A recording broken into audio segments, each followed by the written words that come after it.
Ada arahan pihak tertentu. Karena ini tanah air saya lahir di sini, nanti saya pulang juga di sini. Tapi saya ditandu untuk merebut masa depan saya. Hutan nggak boleh ditebang katanya, tapi ilegalnya. Rosi, The Best of 2025, Sabtu 3 Januari pukul 10 malam di Kompas TV. Sesaat lagi Anda akan menyaksikan Kompas Malam, didukung oleh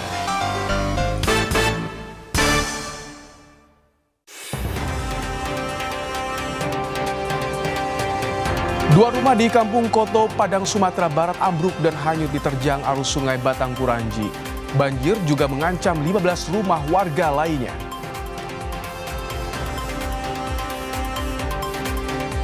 Pembunuh anak politisi PKS ditangkap, Kapolda Banten menyebut pelaku spesialis pencurian rumah mewah.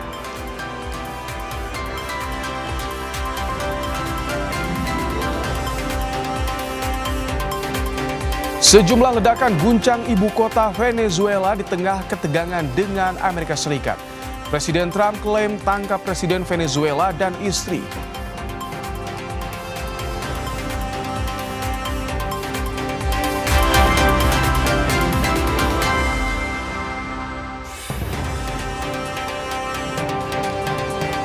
Halo, selamat malam saudara. Apa kabar Anda hari ini? Kompas Malam kembali hadir dengan beragam informasi menarik bersama saya, Rahmat Ibrahim. Selain 3 informasi tadi, kami juga masih memiliki informasi lainnya untuk Anda di malam hari ini. Langsung saja kita simak informasi pertama di Kompas Malam, saudara. Derasnya air Sungai Batang Kuranji menghanyutkan 2 rumah di Kampung Koto Padang, Sumatera Barat, saudara. Banjir juga mengancam 15 rumah warga lain yang dekat dengan tebing sungai.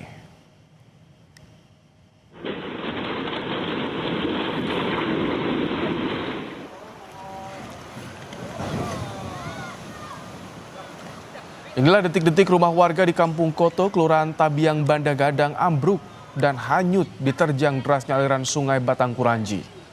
Derasnya arus mengancam keberadaan 15 unit rumah lain lantaran posisi tebing sudah semakin rapuh. Warga membutuhkan adanya bantuan alat berat untuk segera melakukan normalisasi sungai.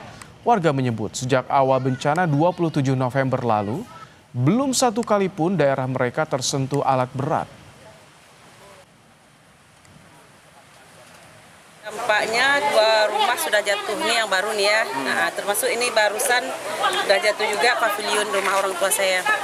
Ini bukan akibat banjir, ini ablasi sungai ya. Nah, jadi kami minta sama pihak pemerintah atau yang terkait, apalagi pihak BWS 5, tolong kami alat berat untuk normalisasi sungai.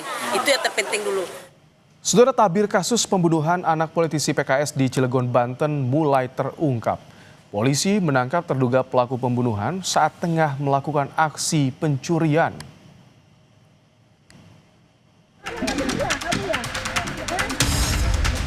Setelah lebih dari 2 pekan dalam pengejaran, terduga pelaku pembunuhan anak politisi PKS di Cilegon, Banten akhirnya ditangkap. Jumat 2 Januari di sebuah rumah di Pabuaran, Kota Cilegon, Banten. Terduga pelaku berinisial HA diringkus oleh tim gabungan Polres Cilegon dan Polda Banten. Keberadaannya terungkap setelah dirinya terpergok oleh asisten rumah tangga hendak mencuri di rumah mantan anggota DPRD Cilegon. Polda Banten menyebut pelaku merupakan pencuri spesialis rumah mewah. Spesialis curi rumah.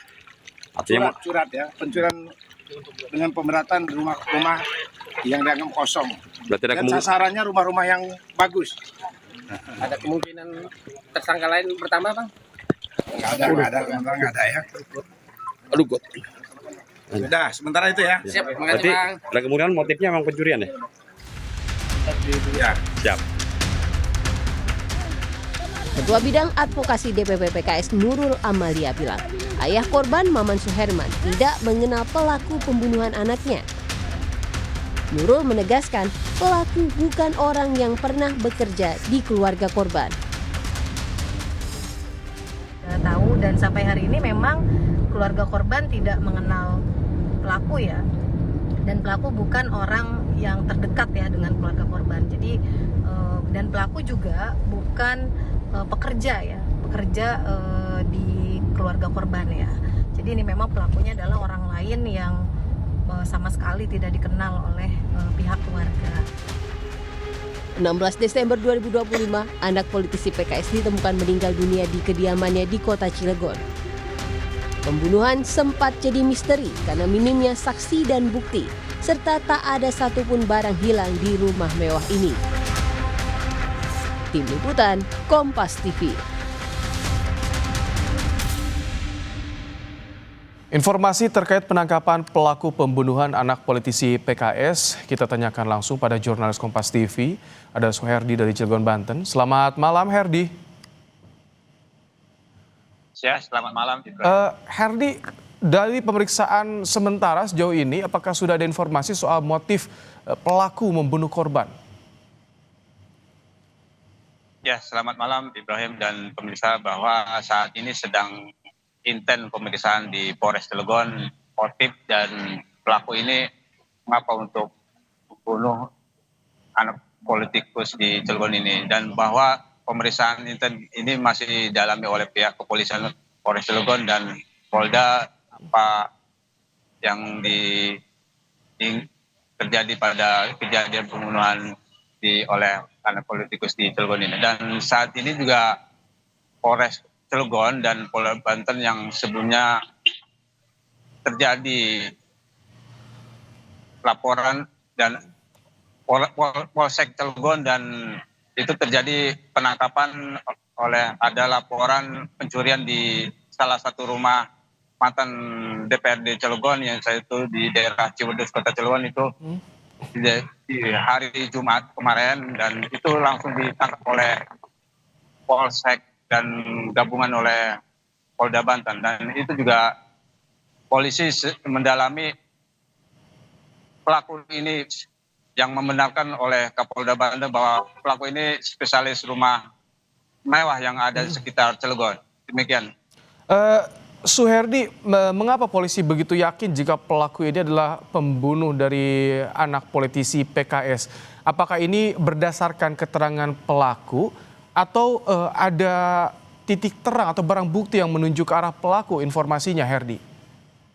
Ya, informasi dari pihak kepolisian bahwa ini pihak kepolisian sedang mencocokkan antara kronologis dan barang bukti yang dipakai oleh pelaku ini, yaitu senjata dan alat-alat senjata untuk mencokel untuk rumah mewah, dan itu spesialis dia rumah untuk mencuri barang-barang mewah di rumah. Sebelumnya ini juga sudah terindikasi di rumah yang kemarin dicuri itu 2 kali yang dicuri oleh pelaku ini yang terekam CCTV, dan ini bukti untuk mencontohkan apakah pelaku ini yang membunuh di rumah mewah politikus itu, dan polisi sedang mendalami analisa untuk barang bukti dan pengakuan dari pihak pelaku ini. Demikian. Kalau selama beraksi, ini seorang diri atau ada pihak lain juga yang dicurigai, Herdi? Ya, dari informasi pihak kepolisian bahwa pelaku ini sendirian dengan melakukan intai yang di sebuah rumah mewah yang di daerah Cilegon ini. Yaitu yang sebelumnya itu sudah ada kehilangan di rumah mewah yang mantan anggota DPR itu, yang barang mewah itu yaitu jam elektronik atau sapu itu, barang berangkas juga itu tidak terbawa oleh pelaku. Nah, ini kalinya tertangkap oleh pemilik rumah tersebut, yaitu pembantunya, dan ketahuan oleh warga dan langsung melaporkan pihak kepolisian. Dan ini sedang membuktikan barang bukti yang dia dipakai yang untuk melakukan jika dia ketahuan oleh pemilik rumah, dia salah satunya di rumah mewah politikus PKS itu tersebut. Heri, terakhir, polisi dari Polda Banten kapan akan menggelar perkara untuk menyampaikan soal motif mengapa pelaku membunuh korban ini? Ya, pihak kepolisian Polres Cilegon dan Polda Banten ini sedang untuk mengumpulkan bukti-bukti jika dia sudah motifnya apa, dan bukti-bukti itu dikumpulkan, jika sudah lengkap dengan bukti dan ada bisa di lapangan bahwa yang aktifkan di dekat ini. Demikian. Baik, terima kasih Suherdi dari Cilegon, Banten untuk laporannya di Kompas Malam. Saudara, usai diotopsi Rumah Sakit Polri Kramat Jati, jenazah ibu dan 2 anaknya yang ditemukan tewas di rumah kontrakan di Warakas dimakamkan. Ketiga jenazah dimakamkan di TPU Rorotan Cilincing.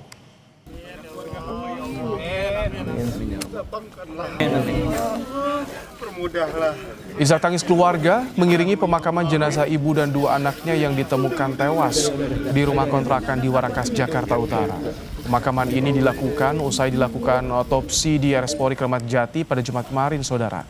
Hingga saat ini polisi masih menyelidiki penyebab pasti ketiga korban tewas di rumah kontrakannya. Keluarga diberi kabar jika hasil otopsi akan keluar dalam waktu 5 hari. Dari otopsi di Rumah Sakit Polri, datang ke sini setengah 4 pagi, jadi semua orang pada melawat karena semua saudara, tetangga turut berduka cita yang paling dalam sih yang kayak, karena kan tragis juga sih meninggalnya Pak, sampai 3 orang nyawa masih simpang siur, makanya ini masih hasil otopsi masih nunggu 5 hari.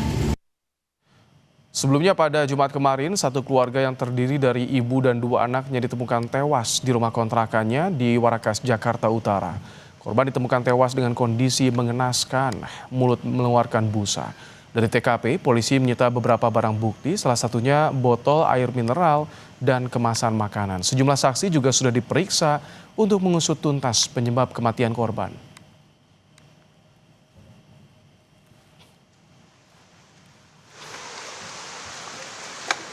Saudara, gara-gara masalah utang 1 juta rupiah, seorang adik tega menikam kakak kandung hingga tewas. Pelaku ditangkap kurang dari 1 jam pasca kejadian.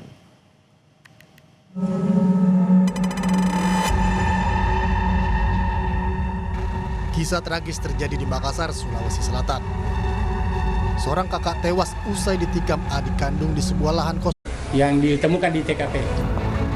Pelaku kini telah ditahan di Polrestabes Makassar. Atas perbuatannya, pelaku terancam hukuman di atas 15 tahun penjara. Arif Tirtana, Kompas TV, Makassar, Sulawesi Selatan. Arus balik liburan tol Cipularang dari Bandung menuju Jakarta pada Sabtu malam padat merayap.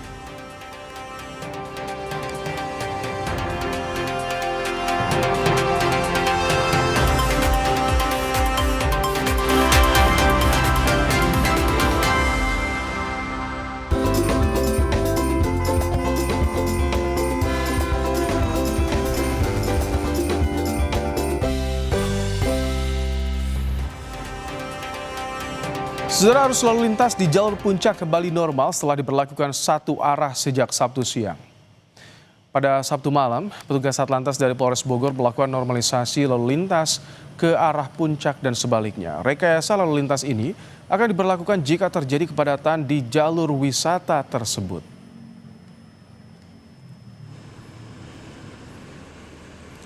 Di ruas tol Cipularang kilometer 79, arus lalu lintas dari Bandung menuju Jakarta padat di Sabtu malam ini, saudara. Kendaraan yang melintas hanya bisa berjalan pelan dengan kecepatan 5 hingga 10 km per jam.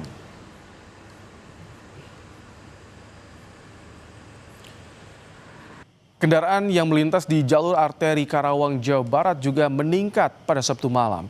Kendaraan didominasi sepeda motor dan mobil pribadi dari arah Jawa Tengah menuju Jakarta. Kepadatan terjadi mulai dari Simpang Jomindawan dan Jalan Raya Klari hingga Simpang Pendai. Puncak arus balik libur Natal dan Tahun Baru diprediksi terjadi pada Minggu 4 Januari 2026. Di Jalan Hasibuan, Bekasi Selatan, Kota Bekasi menuju Jakarta pada Sabtu malam ramai. Pengendara motor maupun mobil memilih pulang pada hari ini dan Minggu besok lantaran pada hari Senin mendatang warga sudah mulai beraktivitas masuk, bekerja, dan juga sekolah.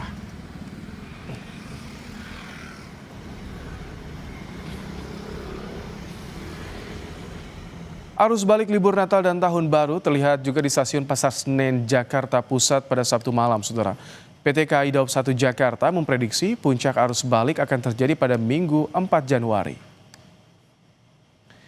Mayoritas kedatangan berasal dari Yogyakarta dan sebagian wilayah Jawa Tengah. Hari ini, stasiun Pasar Senen diprediksi akan kedatangan 51.165 pemudik yang kembali ke Jakarta. Meskipun diprediksi jadi puncak arus balik, KAI memastikan tiket kereta jarak jauh masih tersedia.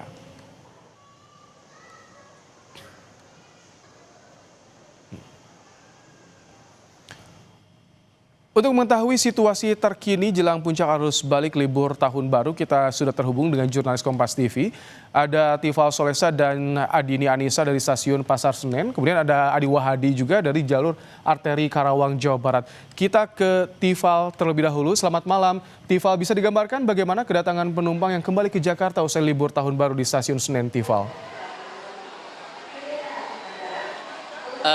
Jumlah penumpang yang berangkat maupun datang dari atau ke stasiun Pasar Senen Jakarta Pusat ini selisihnya hanya berbeda tipis, Ibrahim. Dari catatan untuk aktivitas di stasiun Pasar Senen sepanjang hari ini saja di 3 Januari 2026, kalau menurut PT Kereta Api Indonesia Daob 1 Jakarta, ini jumlah penumpang yang berangkat sepanjang hari Sabtu ini sebanyak 14.300-an orang.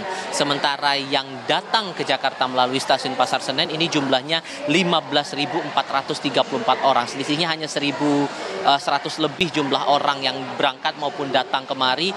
Dan aktivitasnya kalau saya lihat secara kasat mata ini masih didominasi oleh para pengguna jasa kereta dari kelompok keluarga yang menghabiskan momen libur Natal dan Tahun Baru yang masih bertepatan juga dengan momen libur sekolah.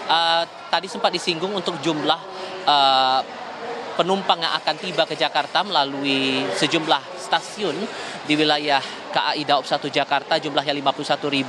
Angka 51.000 itu tidak hanya terfokus yang datang ke stasiun Pasar Senen ini juga, ini saja maksud saya, tapi di 4 stasiun lain yang masih dalam lingkup pengawasan atau pengelolaan KAI Daob 1 seperti stasiun Gambir, stasiun Bekasi, stasiun Jatinegara, dan stasiun Cikarang. Bagaimana kemungkinannya untuk esok hari, mengingat PT KAI memprediksi hari esok di hari Minggu 4 Januari 2026 menjadi momen puncak arus balik libur Natal 2025 dan Tahun Baru 2026. Angkanya berbeda tipis ketimbang hari ini. 49.800-an orang diperkirakan akan tiba di Jakarta melalui 5 stasiun yang sudah saya sebutkan tadi. Tapi ada kemungkinan jumlah ini bakal bertambah mengingat masih ada 13.000 tiket yang tersedia untuk keberangkatan di tanggal 4 Januari nanti. Jadi angka ini masih berpeluang dinamis, bahkan jumlahnya bisa lebih besar lagi untuk kedatangan yang akan menuju ke wilayah Jakarta melalui stasiun-stasiun yang di bawah pengelolaan KAI Daob 1 Jakarta. Prediksinya kalau dari catatan terakhir pihak KAI Daob 1 melalui manajer Humas PT KAI Daob 1 Jakarta Franoto Wibowo, perkiraan untuk jumlah penumpang yang akan berangkat dari stasiun menuju ke daerah lain di Pulau Jawa itu 13.400-an, sementara yang datang hampir 14.000. Sekali lagi angka ini masih berpotensi dinamis untuk esok hari, mengingat di tanggal 4 Januari ini menjadi prediksi dari puncak arus balik libur Natal dan Tahun Baru. Belum lagi masih ada promo-promo potongan harga tiket yang ditawarkan oleh PT KAI, termasuk salah satunya adalah potongan tiket atau harga tiket 10% untuk kelas kereta ekonomi, sehingga ini bisa meningkatkan potensi jumlah penumpang yang akan menggunakan jasa kereta jarak jauh. Untuk daerah favorit, tujuan favorit destinasi maupun kedatangan di Jakarta ke Jakarta ini, kebanyakan itu datang dari sebagian wilayah Jawa Tengah. Saya sebut aja dari Semarang, kemudian ada dari Yogyakarta, dari Bandung, Jawa Barat juga banyak, Purwokerto juga itu dicatatkan, dan angka-angkanya masih terbilang dinamis. Sejauh ini yang saya lihat untuk kedatangan kereta di stasiun Pasar Senen belum ada yang dilaporkan terlambat tiba di sini menuju ke ibu kota. Ibrahim. Baik, Ival, dari Pasar Senen, kita bergeser langsung ke jalur arteri, ada Adi Wahadi. Selamat malam, Adi. Ini tampaknya sudah ada peningkatan volume kendaraan di jalur arteri. Seperti apa rekayasa yang disiapkan agar kemacetan tidak begitu parah terjadi di sana? Benar, Rahmat Ibrahim dan juga saudara, malam ini nampaknya sudah lebih ramai dibandingkan dengan hari-hari sebelumnya. Dan antisipasi yang disiapkan oleh pihak kepolisian, Dinas Perhubungan serta pihak lainnya agar kemudian peningkatan jumlah kendaraan yang malam ini mulai meningkat cukup tinggi ada beberapa rekayasa atau pengaturan lalu lintas di jalur arteri ini.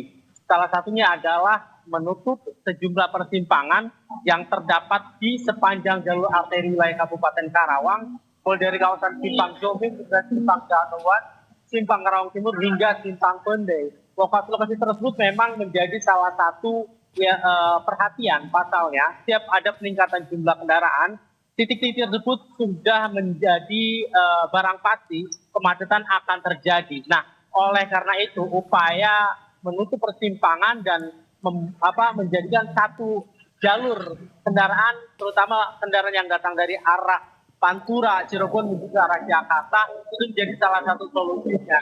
Dan hal tersebut dilakukan secara situasional, mengingat jalur arteri selain dilintasi oleh para pemudik yang akan kembali ke Jakarta usai mengisi libur Natal dan Tahun Baru ke wilayah Jawa Tengah, Jawa Barat maupun wilayah lainnya, juga banyak dilintasi oleh warga lokal, kemudian karyawan serta aktivitas lainnya yang ini juga bisa menimbulkan kepadatan atau hambatan lalu lintas. Oleh karena itu, rekayasa lalu lintas yang disiapkan oleh pihak kepolisian serta dinas perhubungan adalah dilakukan secara situasional. Selain penerapan penutupan persimpangan, pihak kepolisian juga menempatkan sejumlah personilnya di sejumlah titik rawan kemacetan atau kepadatan imbas dari peningkatan jumlah kendaraan. Salah satunya adalah pasar tradisional yang juga menjadi salah satu faktor perlambatan kendaraan yang melintas dari arah Cirebon, Jawa Barat menuju ke wilayah Jakarta.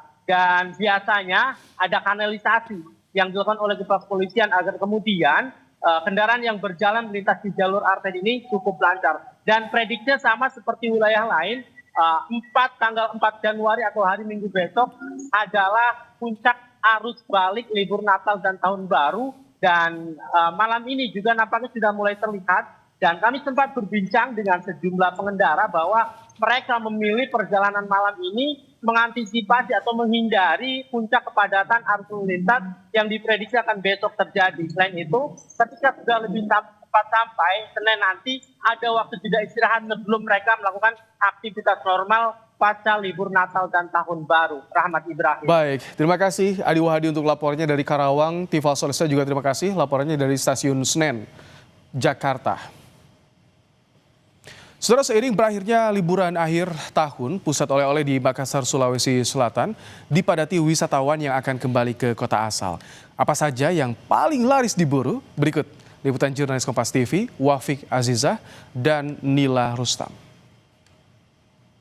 Libur Natal dan Tahun Baru saudara tentu saja dimanfaatkan oleh wisatawan untuk berburu oleh-oleh dan juga jajanan khas. Khususnya di Kota Makassar, Sulawesi Selatan, ada banyak sekali toko yang menawarkan oleh-oleh dan juga jajanan khas dari Kota Makassar. Tepat saya berada saat ini di toko Serumpun, Jalan Muhtar Lutfi, Kota Makassar. Ada banyak sekali saudara oleh-oleh khas Makassar, Sulawesi Selatan yang tersedia di toko ini. Mulai dari di sebelah kiri sana ada keripik suling, kemudian juga ada kacang disco, baruasa, jajanan-jajanan lokal yang sangat diminati oleh wisatawan untuk berburu oleh-oleh di sini. Selain aneka snack, juga ada minuman khas dari Makassar, Sulawesi Selatan seperti sirup markisa, kemudian sirup rasa pisang Ambon yang cuma diproduksi di Makassar. Ini kemudian menjadi favorit bagi wisatawan untuk berburu oleh-oleh dan jajanan lokal yang ada di Kota Makassar.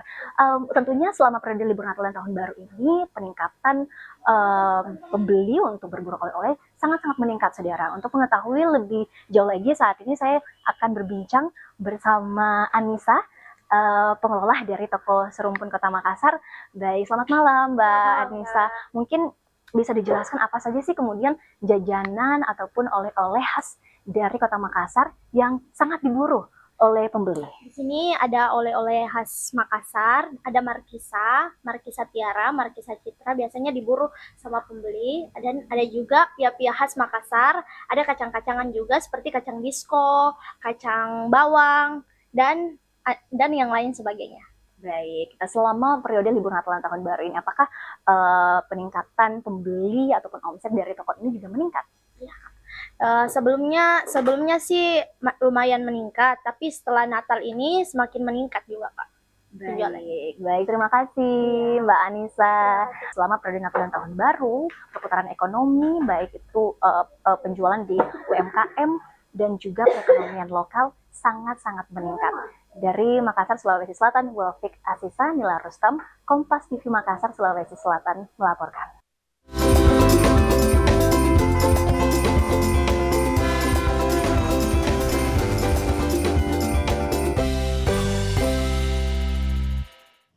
Sisihkan Fun Coach John Herdman latih timnas. Apa saja yang bakal jadi pekerjaan rumah bagi John Herdman? Kami bahas usai jeda di Kompas Malam.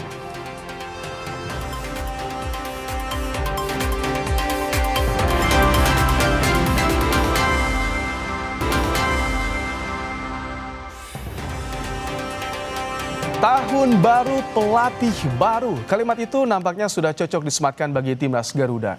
Dengan sederet agenda padat di tahun 2026, kini timnas Garuda punya pelatih baru, John Herdman. Timnas Indonesia membuka lembaran baru di tahun 2026 dengan kehadiran pelatih berkebangsaan Inggris John Herdman yang menggantikan Patrick Kluivert. Melalui rilis resmi yang juga tertera dalam situs pssi.org, John Herdman sebagai arsitek level Piala Dunia siap membawa Garuda memasuki era baru. Dalam keterangannya, PSSI menuliskan menyambut antusias kehadiran pelatih berusia 50 tahun tersebut. Rekam jejak Herdman menjadi alasan utama penunjukan ini. Ketua Badan Tim Nasional Sumarji bilang terpilihnya John Herdman sudah melalui beberapa tahapan. Dari 2 nama terakhir yang mengerucut, akhirnya John Herdman dipilih menyisihkan legenda Belanda Giovanni van Bronckhorst. Sepakat untuk memperdalam ke 5 nama ini.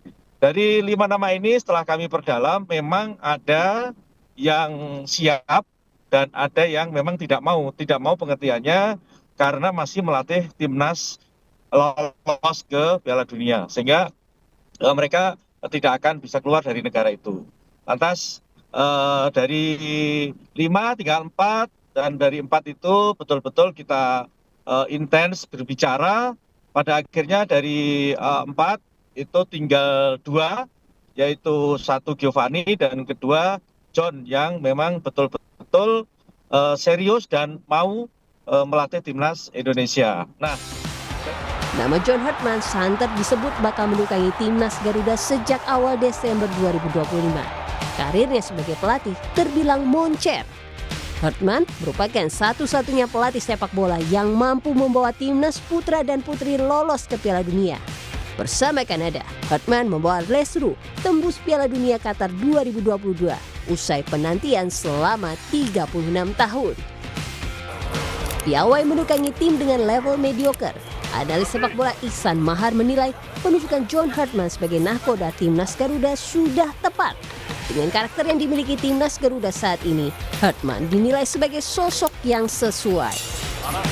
Ini adalah hal yang baik, apalagi kalau kita juga melihat dari karakter tim, dan itu juga memang sesuai dengan apa yang kita butuhkan sekarang. John Herdman dari secara taktikal permainan, tipikal tim yang sudah terbiasa dengan melatih tim-tim mediocre, apalagi kita sekarang kan tengah dalam berjuang untuk bisa bersaing di level Asia. Kita punya FIFA Series, kita punya ASEAN Championship, kemudian juga nantinya ada Piala Asia di tahun depan. Jadi memang kita butuh pelatih yang secara perspektif paham bagaimana melatih tim-tim yang secara bisa dibilang tim-tim yang tengah berkembang. Sederet agenda padat telah menanti Herdman bersama timnas Indonesia di tahun 2026. Mulai dari FIFA Series, Piala AFF 2026 hingga persiapan Piala Asia 2027. Kini, publik menunggu kedatangan John Herdman ke Indonesia sekaligus berkenalan dengan kultur sepak bola tanah air. Tim Liputan, Kompas TV. Ya, membahas soal pekerjaan rumah bagi seorang John Herdman di timnas Indonesia, kita sudah bersama dengan analis sepak bola Anton Sanjoyo. Selamat malam, Bung Joy. Selamat malam. Bung Joy, ini gebrakan apa yang harus pertama dilakukan oleh seorang John Herdman ketika resmi tangani timnas Indonesia? Ya, sebelum ngomong gebrakan apa, saya hanya ingin menggarisbawahi. Jadi dia datang dalam suasana yang tenang, yang damai, dan itu awal yang baik ya, nggak ada drama, nggak ada apapun, senyap, walaupun sudah banyak disebut-sebut dalam beberapa bulan terakhir, tetapi memang penunjukan dia ini bagi saya ini berkah lah 2026 karena nggak banyak orang tahu dia sebetulnya ya, kalau di dunia sepak bola yang orang taunya kan nama-nama besar, dia bukan nama besar, tapi prestasinya justru menjulang kalau menurut saya. Dan yang paling penting adalah dia pernah pegang tim nasional perempuan bersama Kanada dan catatannya sangat mengesankan. Dan itu menurut saya menjadi kekuatan terbesar dari John Herdman kalau dia lolos pegang tim perempuan. Bahkan tidak banyak pelatih yang bertahan pun sulit ya dengan tim perempuan, pelatih laki ya. Dan dia bahkan bisa membuat tim perempuan Kanada ini meraih tempat yang sangat terhormat, terutama di Piala Dunia dan di Olimpiade 2 kali. Ini menurut saya itu bekal yang luar biasa. Bahkan ketika dia pegang tim putra Kanada, tim ini sangat problematik. Hampir semua pemain karakternya keras, nggak karuan, tapi dia bisa mempersatukan tim dan bisa membawa Kanada ke Piala Dunia. Meskipun di Piala Dunia tidak terlalu mengesankan, tapi dalam beberapa pertandingan dia, terutama ketika melawan Kroasia, itu menurut saya salah satu ikon meskipun mereka kalah ya. Jadi menurut saya catatan John Herdman ini bagaikan sebetulnya bagi Indonesia ini berkah ya. Mudah-mudahan dengan suasana yang baru, tidak ada drama dan macam-macam, ini awal yang baik dan kita mendapatkan pelatih yang betul-betul sebetulnya saya bilang hidden gem yang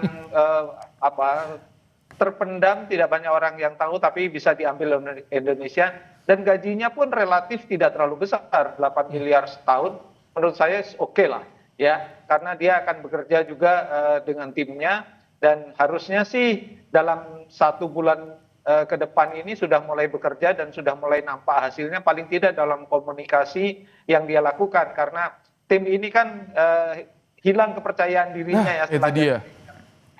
Dan ini dia motivator ulung. Dia bisa membawa Kanada dari posisi 77 ke posisi 30. Dia bisa membawa tim Kanada yang laki menjadi tim yang sangat solid meskipun dengan pemain yang tercerai-berai. Kan posisinya kan hampir sama dengan Indonesia. Hampir semua pemain tercerai-berai. Jadi Bung Joy, kalau sekarang kan kita lihat sekilas di media sosial kondisi psikis pemain kita kan ada juga yang tertekan ketika bicara soal Piala Dunia karena kita hampir selangkah lagi lah kasarnya tapi kita gagal dan itu berdampak besar pada psikis. Ini Herdman bisa memulihkannya jika melihat profilnya? Saya yakin dia bisa karena dia bisa membuat legacy, meninggalkan warisan yang luar biasa kepada sepak bola Kanada adalah dalam filosofi mempersatukan tim. Bukan cuma membawa ke Piala Dunia, tapi membuat tim ini menjadi satu kesatuan dari tim, dari pemain-pemain yang bandel, yang nakal, yang mannernya kurang ajar, macam-macam dia bisa persatukan menjadi tim yang solid. Nah ini menurut saya punya nilai lebih yang banyak ya John Herdman ini dibandingkan pelatih sebelumnya lah. Dan dia rasanya dengan pengalaman kepelatihan sejak di Selandia Baru, kemudian pegang Kanada Putri, Kanada Putra, rasanya sih lebih dari cukup untuk membuat tim Indonesia sekarang yang harus bangkit lagi dari keterpurukan gagal di Piala Dunia untuk kembali percaya diri. Karena kalau saya bilang ini tim terbaik yang ada sekarang, meskipun kritik saya terhadap kebanyakannya diaspora ini tetap menjadi highlight, tetapi ini tim terbaik. Dan tim terbaik ini tetap harus ditambah, harus diperkuat oleh pemain-pemain muda. Dan John Herdman punya pengalaman yang sama ketika dia mempromosikan Alfonso Davies misalnya pada usia 19 tahun.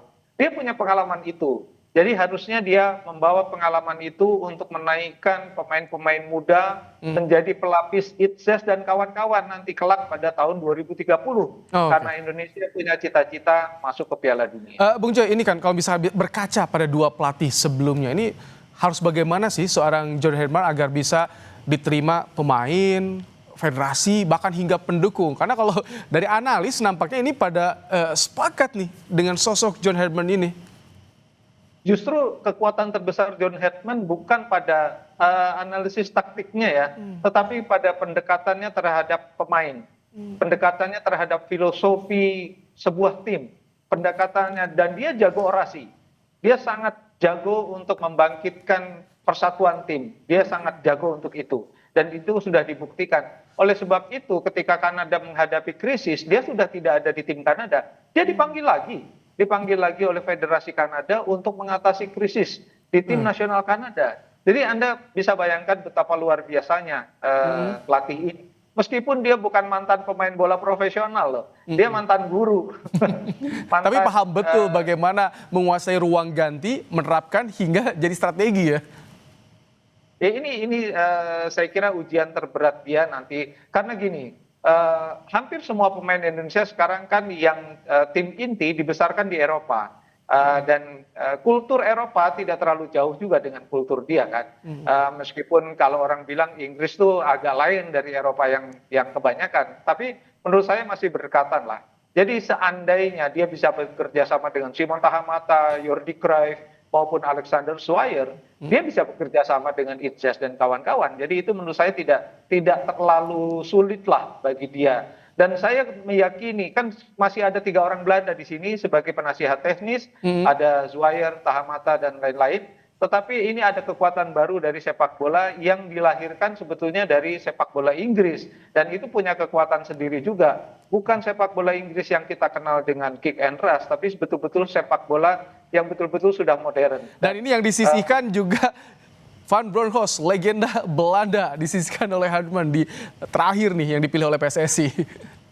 Ya, Van Bronckhorst oke secara nama, tapi harganya mahal sekali. 100 miliar 1 tahun kan, hampir tidak mungkin, cannot afford lah PSSI. Dan dia nggak pernah pegang tim nasional. Itu poin minusnya, meskipun dia punya darah Indonesia, tapi dalam konteks sepak bola punya darah Indonesia, dalam konteks pelatih, tidak terlalu signifikan. Kita bicara soal Kluivert, Lanzat, dan Pastoor. Tapi menurut saya ini ada gabungan 2 kekuatan besar di Eropa. Ada kekuatan Inggris, sekarang datang ada kekuatan Belanda yang masih ada di sini. Harusnya sih bisa kolaborasi dengan baik. Saya harapkan begitu, karena tim Indonesia sekarang ini yang terbaik lah dalam 10 tahun terakhir. Bung Joy, terakhir sebagai analis, masukan dong buat federasi dan juga pendukung agar timnas kita ini move on lah ketika sudah mendapatkan seorang Hartman. Ya, kita punya harapan baru, kan tidak ada kekuatan sebesar harapan. Kita punya harapan masih ada 2026 di AFF Senior, masih ada Piala Asia 2027. Kita bisa berbicara banyak kalau betul-betul kerja Hartman ini serius untuk membuat tim ini bangkit dari keterpurukan. Saya rasa bisa, karena dia memang spesialisasinya di bidang ini. Oke, terima kasih Bung Joy untuk ulasannya di program Kompas Malam hari ini. Saudara, penyelam profesional diturunkan tim SAR gabungan untuk melakukan penyelaman di sekitar perairan Pulau Padar mencari turis asal Spanyol yang hilang.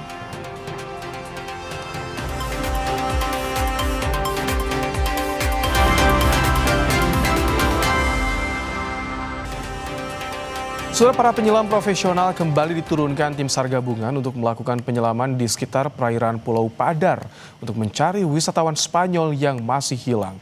Meski demikian, hasilnya masih nihil. Operasi SAR hari ke-9, tim penyelam profesional melakukan penyelaman di sekitar perairan Pulau Padar usai sonar sistem diturunkan. Para penyelam ini mencoba menyelam pada kedalaman 26 meter hingga 30 meter pada titik yang dideteksi sonar sistem. Meski demikian, baik serpihan kapal maupun korban belum berhasil ditemukan.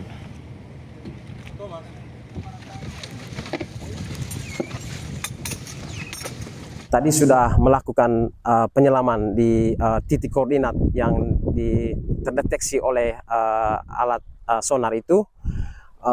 Sudah melakukan penyelaman ke kedalaman 26 meter sampai 30 meter. Itu kita tidak menemukan serpihan kapal ataupun bekas-bekas dari kapal itu tenggelam di area situ. Saudara, pipa gas yang berada di Desa Batu Ampar, Indragiri Hilir, Riau terbakar pada Jumat petang. 10 orang terluka dalam peristiwa ini.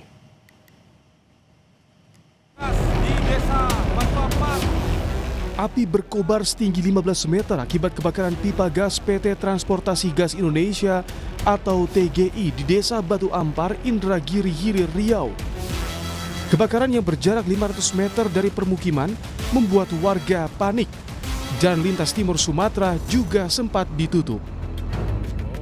3 bangunan, 5 truk serta 5 sepeda motor yang sedang terparkir ikut terbakar. Sementara 10 orang mengalami luka dalam peristiwa itu. Setelah 14 jam, api berhasil dipadamkan petugas gabungan. Penyebab kebakaran masih dalam penyelidikan polisi. Untuk masyarakat yang menjadi korban saat ini ada 10 masyarakat yang antara lain 6 luka bakar dan 4 luka ringan. Luka ringan dalam artian yang bersangkutan terjatuh pada saat akan melarikan diri menyelamatkan pada saat kejadian. Kita masih melakukan olah TKP untuk melakukan penyelidikan untuk mengetahui penyebab kejadian kebakaran. Corporate Sekretari TGI Emil Ismail menyebut PT TGI fokus melakukan pengamanan lokasi dan masyarakat serta melakukan pemulihan operasional secepatnya. Untuk saat ini prioritas utama kami adalah memastikan pengamanan lokasi dan keselamatan masyarakat serta melakukan pemulihan operasional secepatnya. Selanjutnya, PT TGI juga akan bertanggung jawab penuh atas kerusakan aset warga akibat insiden kebakaran pipa gas ini. Citra Indriani, Kompas TV, Indragiri Hilir, Riau. Sejumlah ledakan guncang ibu kota Venezuela di tengah ketegangan dengan Amerika Serikat. Presiden Trump klaim tangkap Presiden Venezuela dan istri.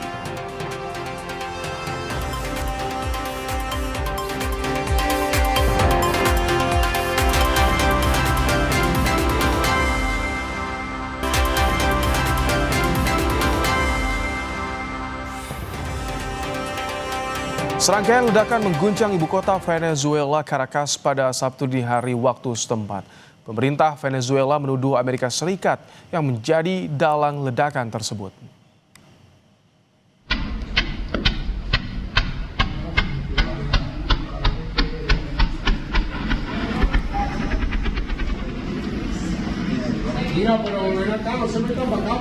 Tujuh ledakan dan pesawat terbang rendah terdengar pada Sabtu dini hari di ibu kota Venezuela itu. Pemerintah Venezuela menuduh Amerika Serikat menyerang fasilitas sipil dan militer di beberapa negara bagian.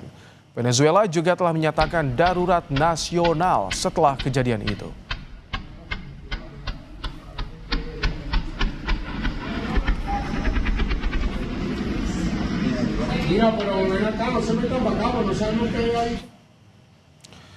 Presiden Amerika Serikat Donald Trump membuat pengumuman mengejutkan bahwa tentara Amerika Serikat telah menangkap Presiden Venezuela Nicolas Maduro lewat platform media sosial miliknya. Trump mengklaim sedang menerbangkan Maduro dan istrinya keluar wilayah Venezuela. Trump juga mengklaim AS sukses melancarkan serangan skala besar ke Venezuela.